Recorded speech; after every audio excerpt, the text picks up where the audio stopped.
কারণ সবাই তামানি করবে, আমার স্বামী কখনো আমার সাথে বেঈমানি করবে না। সবাই আমার হাত ছেড়ে দিবে, আমার স্বামী কখনো আমার হাত ছাড়বে না। এখানে যারা বিবাহিতরা আছেন, আমি ছোট্ট মানুষ হিসেবে শ্রদ্ধার সাথে একটা কথা বলি। এক ঘরের নিচে থাকলে, একই ছাদের নিচে থাকলে অনেক কিছুই হবে। মন মালিন্য, পক্ষে বিপক্ষে, পছন্দ অপছন্দ অনেক কিছুই হবে। এগুলাকে ফোকাস দিয়েন না, ডিভোর্সে যায়েন না। কারণ ডিভোর্স করে যেখানে যাবেন সেখানে যে মহাসুখ পাবেন এরকম কোনো গ্যারান্টি নেই। যেখানে আছেন থাকুন, আল্লাহর রহমতের আশা করুন। ডিভোর্স কখনো সমাধান হতে পারে না।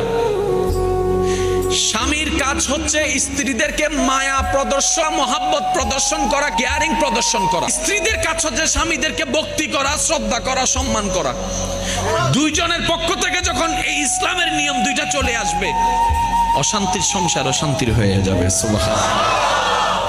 স্বামীর কাজ হচ্ছে কখনো কারো সামনে তার স্ত্রীকে ছোট না করা, আর স্ত্রীর কাজ হচ্ছে কখনো কারো সামনে নিজের স্বামীকে ছোট হতে না দেওয়া।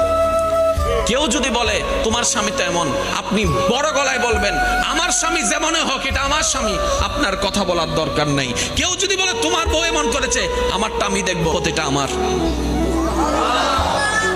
দুইজনের ভিতরে যখন তৃতীয় পক্ষ ঢুকে যায়, ঝামেলা সব জায়গায়। যত মামলা কোর্টে আছে আপনি একটু খেয়াল করে দেখেন, দুই ভাইয়ের মাঝখানে তৃতীয় পক্ষ ঢুকছে, ওই তৃতীয় পক্ষই আজকে দুই ভাইকে লাগাইয়া মামলা করাই দিচ্ছে। যত ডিভোর্স আছে সব সময় সব জায়গায় দেখবেন তৃতীয় পক্ষ আছে। এবার আসেন, দামি কথাটা একটু মন দিয়ে শুনেন। পৃথিবীর বুকে অনেকগুলো সম্পর্ক আছে না? ভাই ভাই, ভাই বোন, বন্ধু, চাচা জেঠা, কাকা, মা বাবা, সন্তান, কত সম্পর্ক আছে না?